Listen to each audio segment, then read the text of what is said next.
Sejam bem-vindos a mais um Acredite Se Quiser, Arquivo Fenômeno. E hoje nós vamos contar histórias de Antonina, terra de belezas, mistérios e ufos. Para contar essas histórias, ninguém melhor do que ele, Jackson Camargo. Salve, salve PH, salve galera, saudações. Hoje vamos falar sobre a cidade de Antonina, uma cidade aqui no litoral do Paraná, cheia de mistérios, né? Muitas coisas interessantes acontecem nessa cidade e se você gosta de ufologia, gosta de mistérios, gosta de natureza, tenho certeza que Antonina vai te deixar realmente encantado. Aí, ó, tá vendo? A gente podia trabalhar até numa agência de turismo, ó. Mas é isso aí. Então vamos saber desses casos daqui a pouquinho, logo depois da nossa vinheta.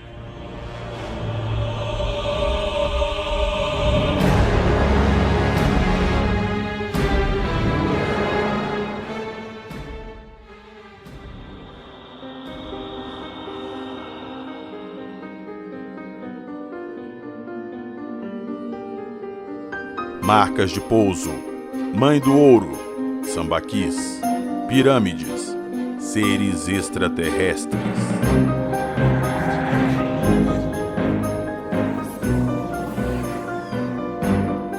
Acredite se quiser.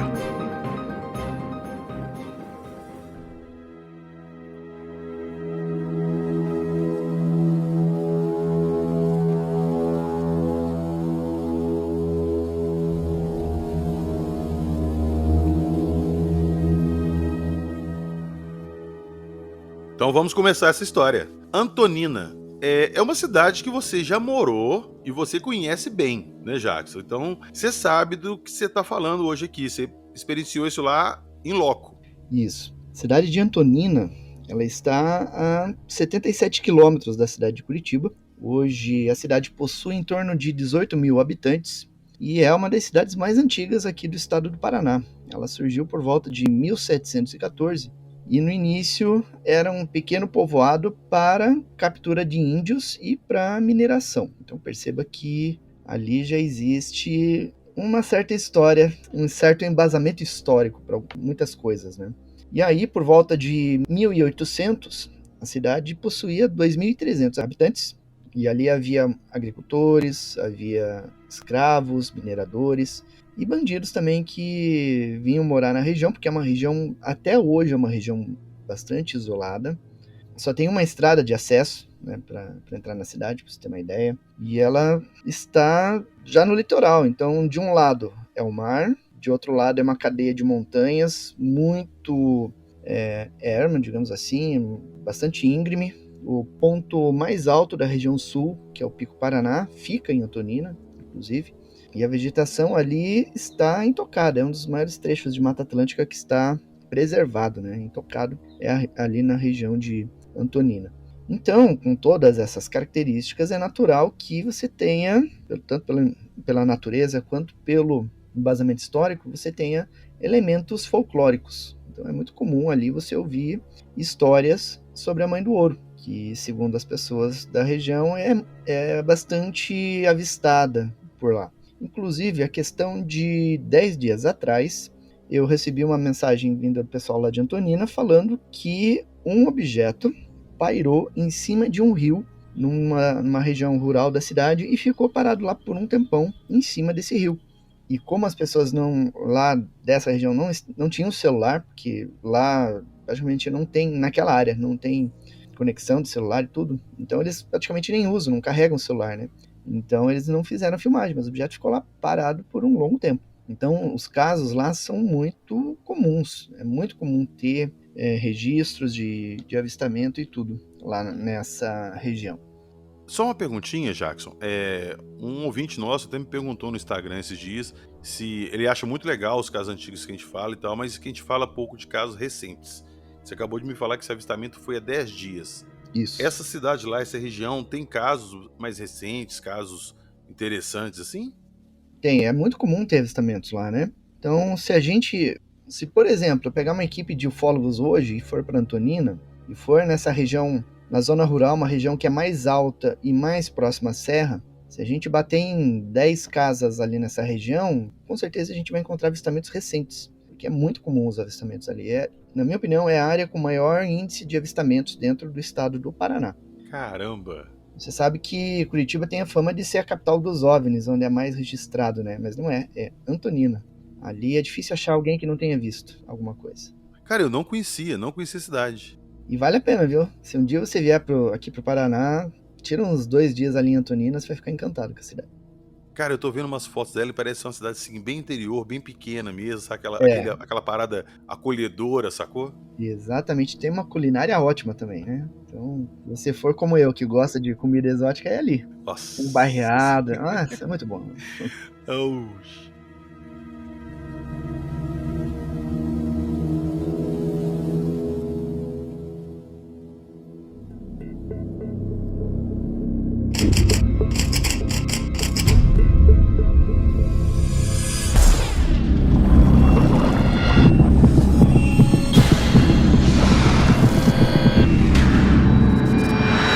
Você está ouvindo o Arquivo Fenômeno.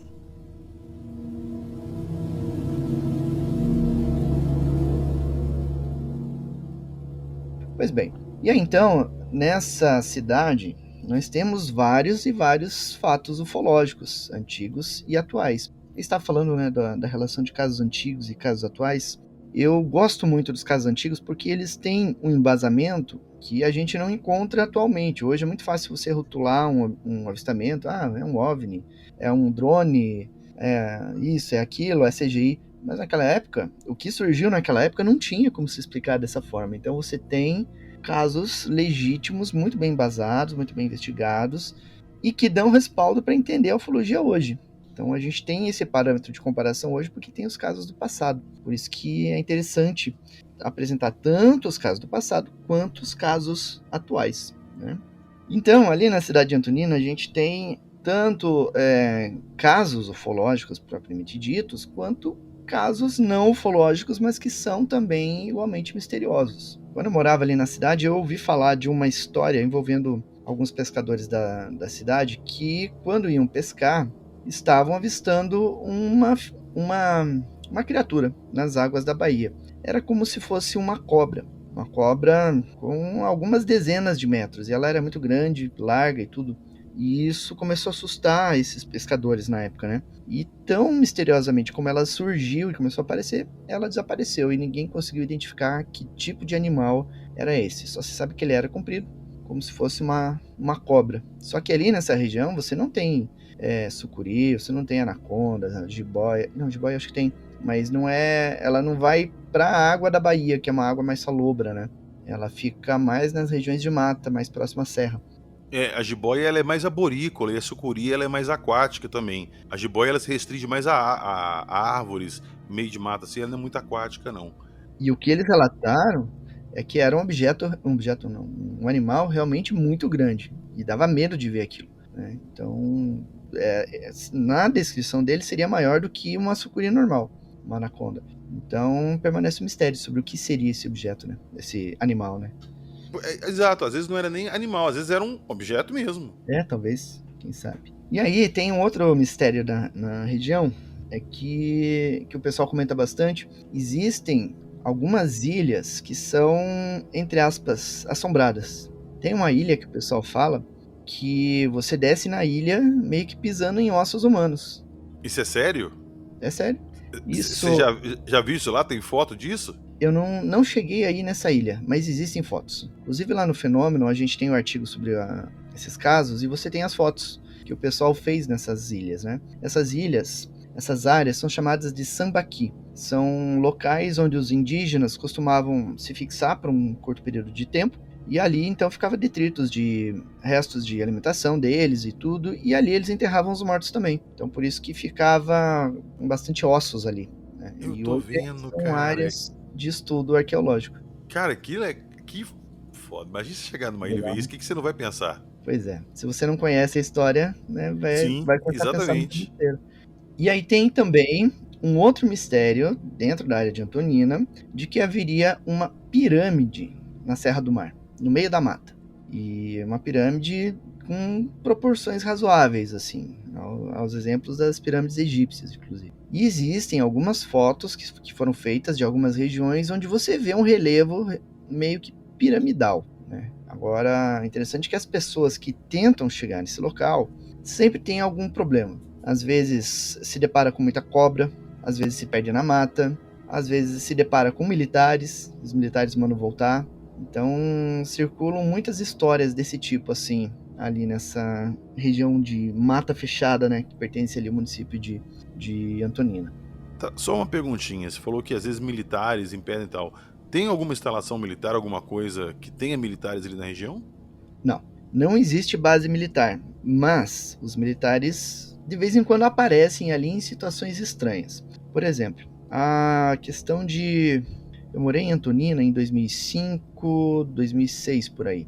E depois que eu voltei de Antonina, voltei para Curitiba, aconteceu um fato lá que eu fiquei sabendo depois. Os moradores dessa região, onde costuma aparecer bastante, existe uma usina hidrelétrica ali. E essa usina é bem interessante.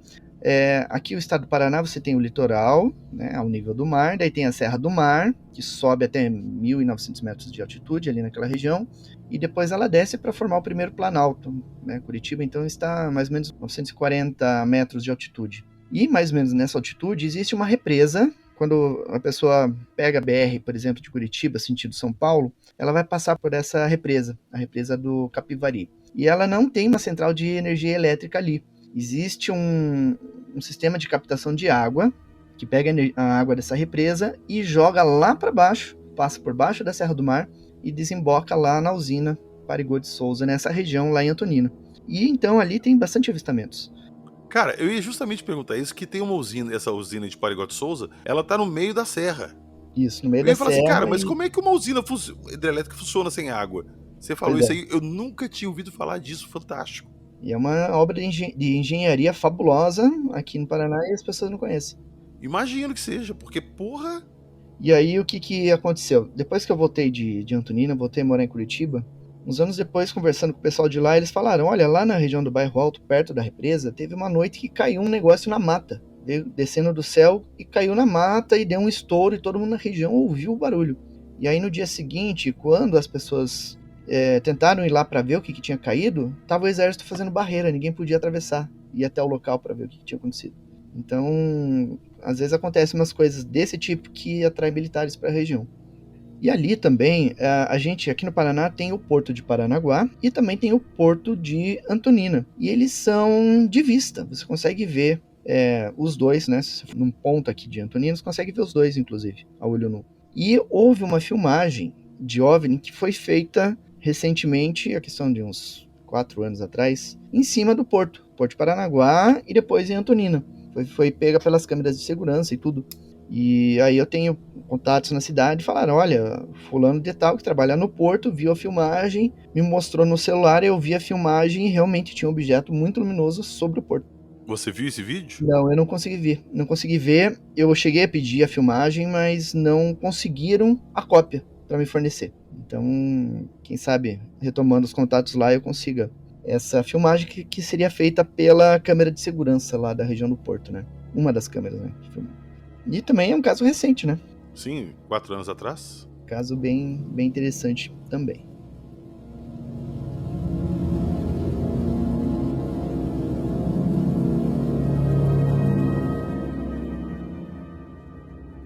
E aí, a cidade também é interessante porque ali ocorreram 4 pousos de OVNIs, 4 casos conhecidos, que a gente teve conhecimento.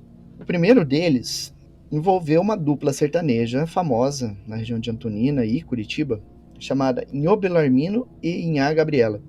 E isso ocorreu, se não me engano, na década de 60. E esse casal, eles tinham uma fazenda em Antonina, então geralmente passavam os finais de semana por lá. E aí, num determinado final de semana, eles estavam na porta da entrada da casa deles, na chácara, lá no sítio, e viram um OVNI se aproximando e pousando, não muito longe da chácara deles. Eles conseguiam ver o OVNI pousado no chão, inclusive. E aí depois aquele objeto decolou e foi embora. Se não me engano, inclusive, a dupla fez uma música em homenagem a esse evento que eles assistiram ali da casa deles, né, em Antonina. E, ao que parece, esse caso, na época, ele não foi investigado porque não tinha ufólogo atuante aqui no estado do Paraná.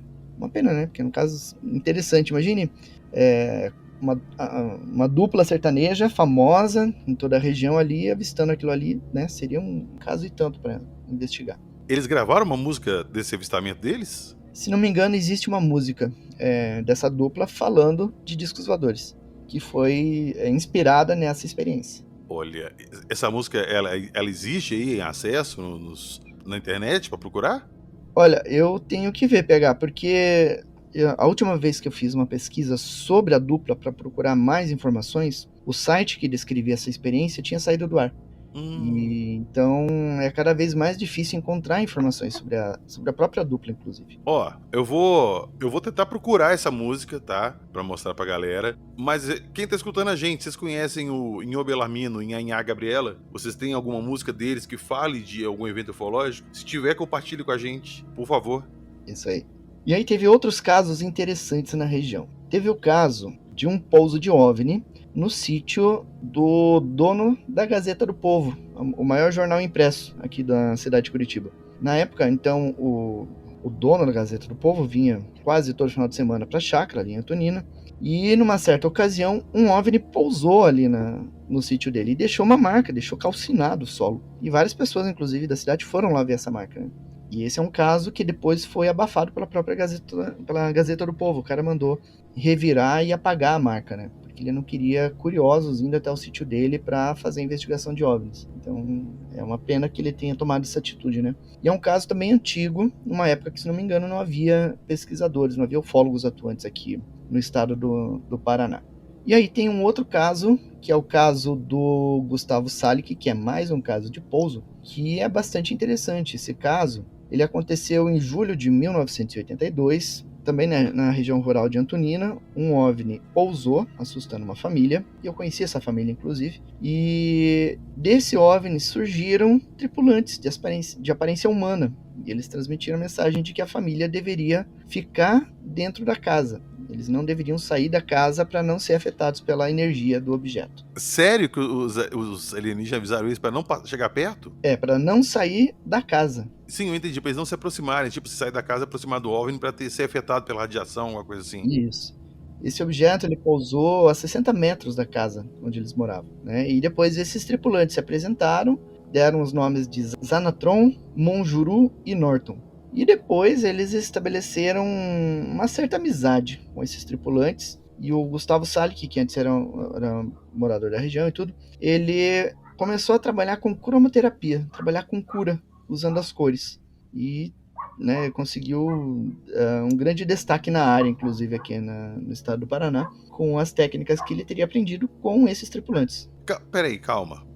Esse contato, eles saíram lá da nave e aproximaram, entraram na casa deles, tiveram contato próximo, ou foi tudo telepático nessa distância aí de 60 metros que você falou? Não, eles viram, os tripulantes se aproximaram da casa. Não chegaram a entrar na casa, mas eles viram os tripulantes fora da casa, andando ao redor da casa. E aí, no local de pouso do objeto, ficou um círculo com 7 metros de diâmetro e que havia claramente sinais de radiação. A vegetação ficou chamuscada, queimada em alguns pontos e tudo. E aí a equipe do CPEX, o nosso grupo, foi para lá. Na época eu não era pesquisador, né?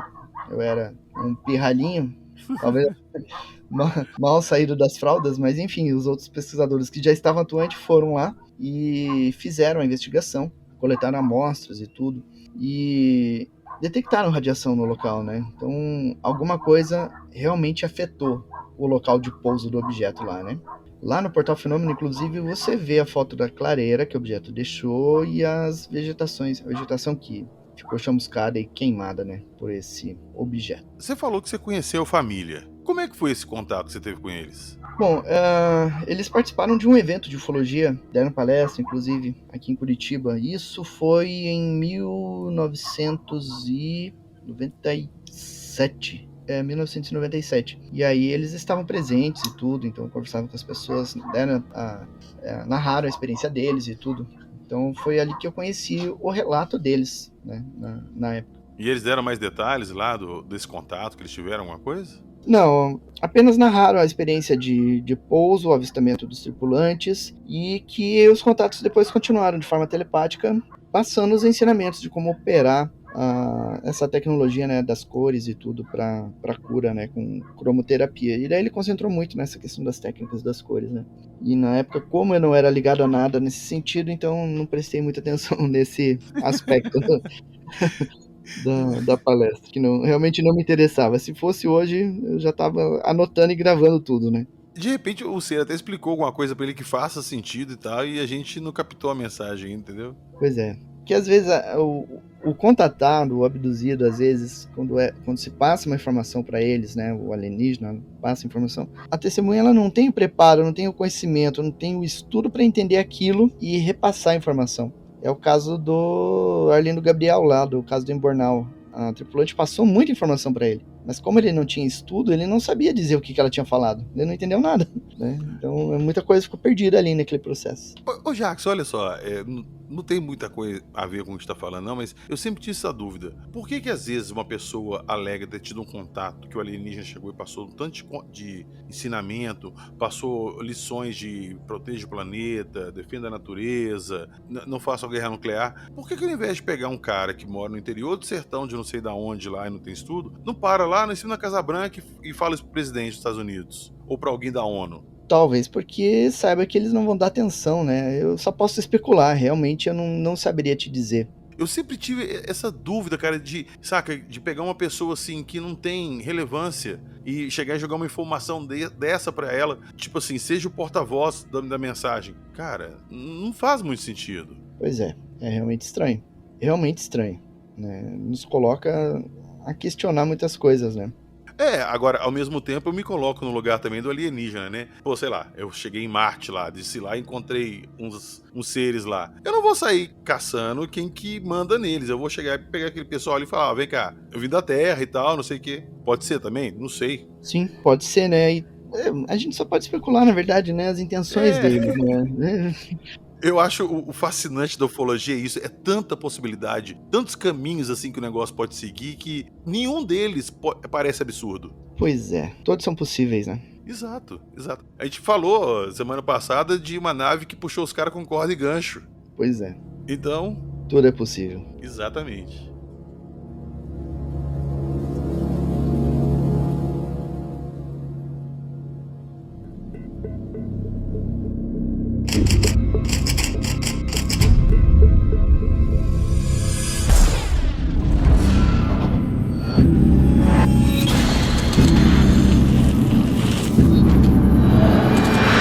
Você está ouvindo o Arquivo Fenômeno.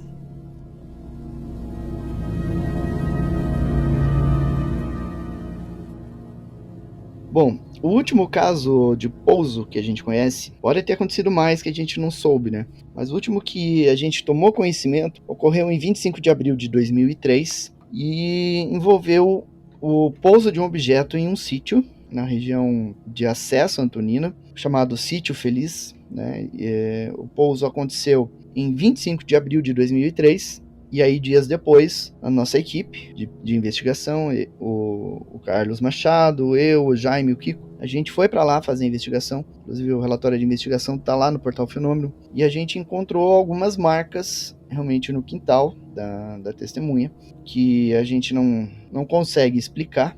Então, são possíveis marcas de pouso. A vegetação não estava queimada, ela só estava com uma coloração totalmente diferente. Ela estava seca dentro de alguns pontos, né? O solo também não foi afetado, não houve qualquer alteração no solo, não houve calcinação, não houve nada disso. Então, só aquelas marcas, e o que a gente sabe, as marcas desapareceram depois. O que a testemunha viu é que ela estava assistindo o programa do Jô à noite, quando surgiu aquele clarão do lado da casa dela, e ela ficou com medo de abrir a porta para ver do que se tratava. E aí no dia seguinte ela viu aquelas marcas no chão, ao lado da casa dela, né? Então é um caso bastante interessante. Muito bem, um outro caso que aconteceu ali, que é bastante interessante, ocorreu no ano de 2007 e aconteceu naquela região onde já ocorreu aqueles outros avistamentos ali mais próximos à usina. Então havia um sítio e o caseiro ali, ele trabalhando ali assim no final da tarde, ele viu luzes e ele começou a ver luzes por noites seguidas. E aí chegou a um ponto que ele resolveu falar para uma agente do IBGE, que estava fazendo estudos na região, e essa agente do IBGE entrou em contato comigo na época para informar que estavam ocorrendo avistamentos ali na área. E aí, já dias depois, eu e toda a equipe, a gente foi lá para Antonina para fazer essa investigação. Então a gente foi até o local, coletou a entrevista do testemunho das pessoas, e de fato, realmente aparecia um objeto em várias noites.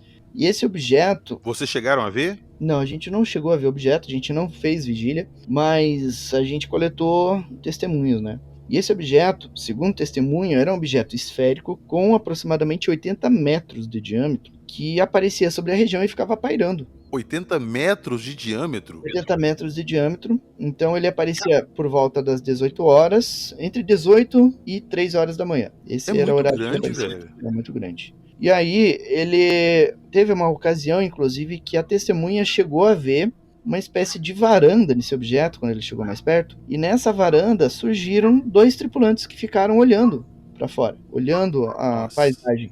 Então, e a luz desse objeto também era muito intensa, ela chegava a iluminar as montanhas da serra, que ficam ali a 20, 30 quilômetros de distância do local ali. Aqui, eu sou obrigado a perguntar, 80 metros de diâmetro, vendo-se no céu no alto, tá? Isso não poderia ter sido confundido com a Lua, não? Não, nesse caso não.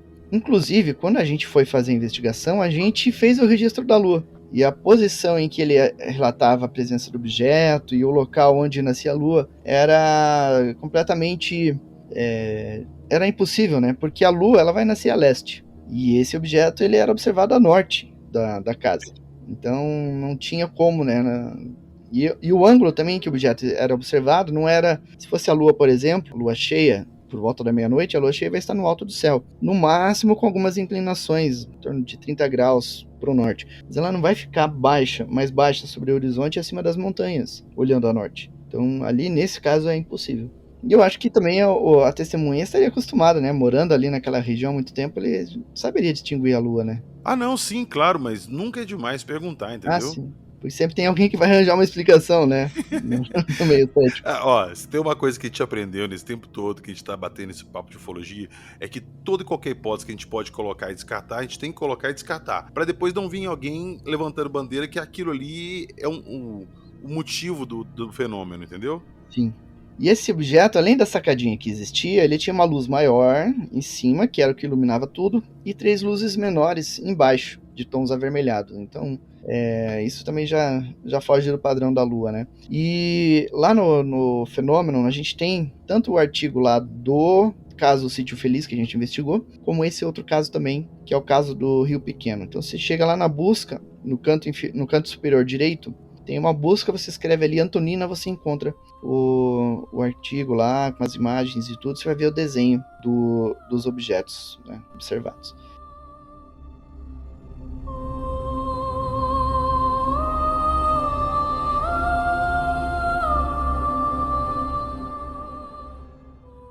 Então é isso. Esses foram alguns casos da região de Antonina ali, que o Jackson trouxe pra gente. E nunca é demais pedir, se alguém da região ou conhece alguém da região que tem algum caso, algum avistamento, quiser compartilhar com a gente, por favor, mandem pra gente.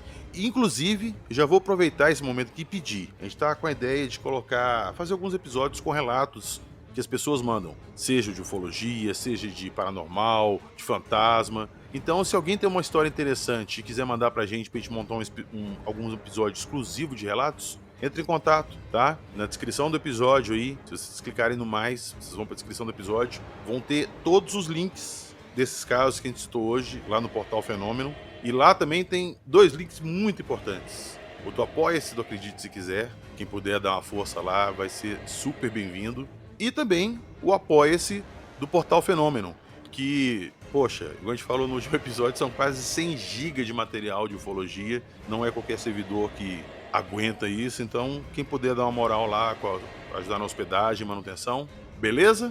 Algo mais a dizer, senhor UFO Jack? É isso, meus amigos. Espero vocês também lá no Portal Fenômeno e no canal Fenômeno. Façam uma visitinha. Recado dado, nos vemos na próxima semana com mais casos de ufologia. Acredite, se quiser.